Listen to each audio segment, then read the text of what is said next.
Olá, tudo bem? Nós aqui de novo nesse projeto Fé com Lê, Lê com Fé. E hoje eu quero te falar de uma noite na minha caminhada que foi definitiva, né? A minha caminhada na fé, onde Deus fala conosco. E eu quero te convidar a observar aquilo que Deus fala para ti, porque Deus fala conosco. A gente lê a Bíblia às vezes, nós ficamos ouvindo os pregadores, né, falar dos apóstolos e ouvindo a palavra de Deus, né, Deus falando, e muitas vezes nos questionamos, mas não, Deus não fala comigo.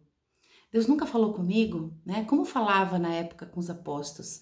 Será que Deus só falava com os apóstolos e hoje não fala com mais ninguém, né? Deus se recolheu. Então eu quero falar para você que Deus fala contigo de várias formas. Deus fala contigo através das pessoas que se aproximam. Deus fala contigo a partir de um livro que você recebe para ler. Deus fala contigo através da natureza. Deus fala contigo de várias formas. Nós é que não ouvimos. Nós é que não estamos com a percepção aguçada para perceber a forma com que Deus fala conosco. Mas Ele fala todos os dias conosco. Então, eu quero te contar um momento crucial da minha caminhada, porque hoje, em plena pandemia coronavírus, eu imagino que muitos de vocês estão vivendo um momento de impasse, um momento de dificuldade, um momento difícil. E quando eu saí do escritório que eu trabalhava, quando eu decidi abdicar de uma carreira próspera, né, uma carreira de sucesso, uma carreira onde eu tinha um bom provento, um provento esse que mantinha minha família junto com meu marido, nós decidimos em família, né? E é muito bonito isso, porque quando eu fui tomar essa decisão de sair desse escritório, eu reuni meus filhos, inclusive, meu marido, já tinha conversado com ele, e comentamos: olha, a mãe vai tomar uma decisão, mas essa decisão ela pode acarretar algumas renúncias. Ela tem coisas boas e tem coisas não boas. As coisas não boas, talvez, para vocês, seja que a gente vai deixar de fazer algumas coisas em relação à parte financeira. A gente vai deixar, talvez, de ir mais em restaurante, a gente vai deixar de ir mais e viajar em alguns hotéis, a gente vai deixar de comprar algumas coisas, mas ao mesmo tempo a mãe vai ficar mais em casa, mais com vocês, a mãe vai buscar estudar aquilo que gosta, e eu lembro muito bem, né, o meu filho mais velho disse: "Mãe, a gente tá junto", né. E aí assim, só fazendo um parênteses em relação a esse pensar, havia se passado um ano dessa decisão, nós estávamos no carro, eu e ele olhou para mim e disse: "Mãe, você não nunca se arrependeu daquilo que você fez, da tua decisão?" E eu disse: "Não, meu filho, a mãe nunca se arrependeu. Talvez tenha sido uma escolha muito pensada, muito madura da vida da mãe. E você?" Ele disse assim: "Mãe, você tá muito melhor do que você era." Então, essas decisões são marcantes na vida da gente. Eu ouvi, claro, para essa tomada de decisão, o meu coração falava muito alto no sentido de buscar algo que fazia sentido para minha vida. Mas 6 meses depois da minha saída desse escritório, onde eu ganhava razoavelmente bem, o meu esposo, que trabalhava numa grande empresa cerâmica, ele foi demitido. E aí vem as provações, né? A gente é colocado à prova, né? Ah, você quer sabedoria? Então eu vou te dar caos. Você quer mansidão? Eu vou te dar turbulência. Porque é para nós trabalharmos a sabedoria, é para nós trabalharmos a mansidão. E não tem como a gente trabalhar a mansidão na mansidão, né? E eu imagino que todos vocês passem por isso, né? A gente tem uma música muito bonita chamada Noites Traiçoeiras, que eu ouvi muito naquela época. Eu lembro de ter ido ao banheiro, né? Acordei, fui ao banheiro E no banheiro, né, fiquei pensando naquele momento, naquela noite onde meu marido havia sido demitido, naquela semana, pensei, poxa vida, né? O que nos espera? Essa minha tomada de decisão talvez não foi prematura no sentido de poderia ter tomado essa decisão um pouco depois, ou o que que Deus estava esperando de nós enquanto família? O que que Deus estava falando comigo naquele momento? E naquele momento eu senti medo, porque a minha família já viveu a falta, minha família viveu a falta de comida, minha família viveu a doença, a minha família viveu a guerra. Então, naquele momento, eu senti medo. Eu senti medo de falta de comida, eu senti medo de não poder prover coisas para os meus filhos.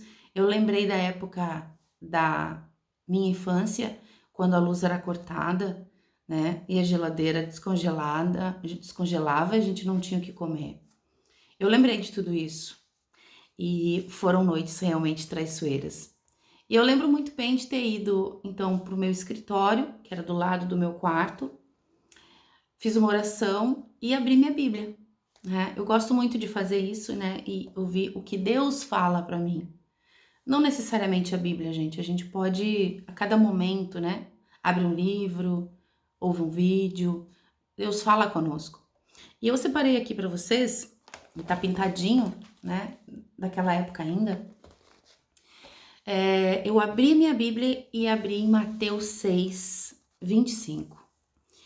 Vou ler um pequeno trecho, mas para vocês entenderem, né, a dimensão da forma com que Deus fala conosco. E eu quero que essa palavra, que para mim, que foi para mim um dia também, talvez seja para você agora.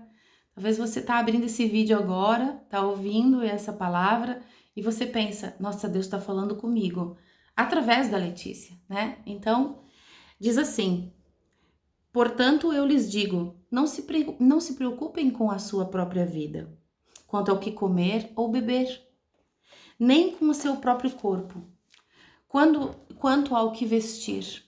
Não é a vida mais importante do que a comida, e o corpo mais importante do que a roupa? Observem as aves do céu. Não semeiam, nem colhem, nem armazenam em celeiros, contudo, o Pai as alimenta. Não têm vocês muito mais valor do que elas? Quem de vocês, por mais que se preocupe, pode acrescentar uma hora que seja à sua vida? Por que vocês se preocupam com roupas? Vejam como crescem os lírios do campo. Eles não trabalham nem tecem, contudo eu lhes digo que nem Salomão, em todo o seu esplendor, vestiu-se como eles. Se Deus veste assim como a erva do campo que hoje existe e amanhã é lançada ao fogo, não vestirá muito mais a vocês homens de pequena fé? Portanto, não se preocupem dizendo o que vamos comer, ou o que vamos beber, ou o que vamos vestir. Busquem, pois, em primeiro lugar o reino de Deus e a justiça, e todas essas coisas vos serão acrescentadas. Portanto, não se preocupem com o amanhã, pois o amanhã trará as próprias preocupações. Basta cada dia o seu próprio mal. Então, gente, terminando essa pequena reflexão, compartilhando um pouco dessa experiência que eu vivi e que talvez essa palavra possa inspirar alguma noite traiçoeira, eu te convido a ter fé. E ter fé não é essa fé religiosa, né? É fé em Deus. Fé que Deus tudo provê, né? E que nós não passamos por nada na nossa vida sem que Ele saiba, sem que haja um propósito para que a gente passe pelo que passa.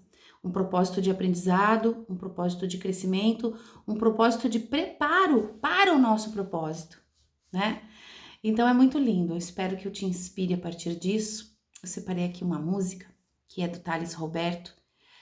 Eu adoro Thales Roberto, então se você me perguntar qual é a música que você ouve, qual é o cantor que você ouve, gospel, né?